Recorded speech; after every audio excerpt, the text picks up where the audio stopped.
Hey guys, welcome back to my channel Vinod's Cricket Talk. ನನ್ನ Telegram channel ಕೂಡ join ಆಗಿ IPL related ಅಪ್ಡೇಟ್ನ share ಮಾಡ್ತಾ ಇರ್ತೀರಿ. Link in the description.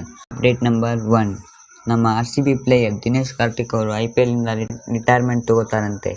As per ESPN Cricinfo ಪ್ರಕಾರ IPL 2024 last IPL ಅಂತೆ. ದಿನೇಶ್ ಕಾರ್ತಿಕ್ ಅವರು domestic career ಮೇಲೆ ಮತ್ತೆ ಕಾಮೆಂಟ್ರಿ ಮೇಲೆ ಫೋಕಸ್ ಮಾಡ್ತಾರಂತೆ. IPL 2024 ದಿನೇಶ್ ಕಾರ್ತಿಕ್ ಅವರ last season. Update number 2, MS Dhoni ಅವರು IPL 2024 ಗೆ ತಮ್ಮ ಪ್ರಾಕ್ಟೀಸ್ ಸೆಷನ್ ನ ಸ್ಟಾರ್ಟ್ ಮಾಡ್ಕೊಂಡಿದ್ದಾರೆ. ಅವರು ಮೊನ್ನೆನೆ ಚೆನ್ನೈ ಟೀಮ್ ನ ಜಾಯಿನ್ ಆಗಿದ್ರು. ಈಗ ಪ್ರಾಕ್ಟೀಸ್ ಸೆಷನ್ ನ ಸ್ಟಾರ್ಟ್ ಮಾಡ್ಕೊಂಡಿದ್ದಾರೆ. CSK ಟೀಮ್ ನ ಎಲ್ಲಾ ಪ್ಲೇಯರ್ಸ್ ಪ್ರಾಕ್ಟೀಸ್ ನ ಸ್ಟಾರ್ಟ್ ಮಾಡ್ಕೊಂಡಿದ್ದಾರೆ already. Update number 3, Mumbai Indians IPL 2024 ಗೆ ತಮ್ಮ ಜೆರ್ಸಿನ ಲಾಂಚ್ ಮಾಡಿದ್ದಾರೆ. ಸುಲೈಸ್ ಮೇನ್ ಸ್ಪಾನ್ಸರ್ ಇದೆ. ಸ್ಪಾನ್ಸರ್ಸ್ ಏನು ಚೇಂಜ್ ಇಲ್ಲ, ಡಿಸೈನ್ ನ ಚೇಂಜ್ ಮಾಡಿದ್ದಾರೆ ಅಷ್ಟೇ ಗೈಸ್. ಹೆವಿ ಚೇಂಜಸ್ ಏನು ಇಲ್ಲ. ಮುಂಬೈ ಇಂಡಿಯನ್ಸ್ ಜೆರ್ಸಿಗೆ ಎಷ್ಟು ರೇಟ್ ಮಾಡ್ತೀರಾ ಕಮೆಂಟ್ ಮಾಡಿ. Update number 4, Sunrisers Hyderabad SRH ಕೂಡ ತಮ್ಮ ಜೆರ್ಸಿನ ಲಾಂಚ್ ಮಾಡಿದ್ದಾರೆ. ಯಾರು ನನ್ನ ಟೆಲಿಗ್ರಾಮ್ ಚಾನೆಲ್ ಜಾಯ್ನ್ ಆಗಿದ್ದಾರಾ ಅವರಿಗೆ ಮೊದಲೇ ಗೊತ್ತಿರುತ್ತೆ. ನೀವು ಜೆರ್ಸಿನ ನೋಡೋಣ.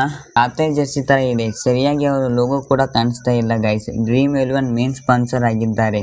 SRH ಜೆರ್ಸಿ ಎಷ್ಟು ರೇಟ್ ಮಾಡ್ತೀರಾ ಕಮೆಂಟ್ ನಲ್ಲಿ ತಿಳಿಸಿ. Update number 5, RCB related update ಬರ್ತಾ ಇದೆ. RCB unbox event 19th March Chinnaswamy stadium ನಲ್ಲಿ ನಡೆಸ್ತಾರಂತೆ. RCB ನೇ ಕನ್ಫರ್ಮ್ ಮಾಡಿದೆ. ಇವತ್ತಿಂದ ಟಿಕೆಟ್ಸ್ ಕೂಡ ಅವೈಲೇಬಲ್ ಇರುತ್ತೆ. ಇಂಟ್ರೆಸ್ಟ್ ಇತ್ತು ಅಂದ್ರೆ ಬುಕ್ ಮಾಡಬಹುದು ಗೈಸ್. IPL 2024 ಗೆ ಜೆರ್ಸಿ ಕೂಡ ಅನ್ಬಾಕ್ಸ್ ಇವೆಂಟ್ ನಲ್ಲಿ ಲಾಂಚ್ ಮಾಡ್ತಾರಂತೆ. ನೋಡೋಣ, ಇನ್ನೂ ಸರ್ಪ್ರೈಸಸ್ ಇದೆ ಅಂತ ಹೇಳಿದ್ದಾರೆ. ಇದಾಗಿತ್ತು ಇವತ್ತಿನ ವಿಡಿಯೋ ಗೈಸ್. ಇಷ್ಟವಾದ್ರೆ ಲೈಕ್ ಮಾಡಿ. ಸಿಗೋಣ ಮುಂದಿನ ವಿಡಿಯೋದಲ್ಲಿ.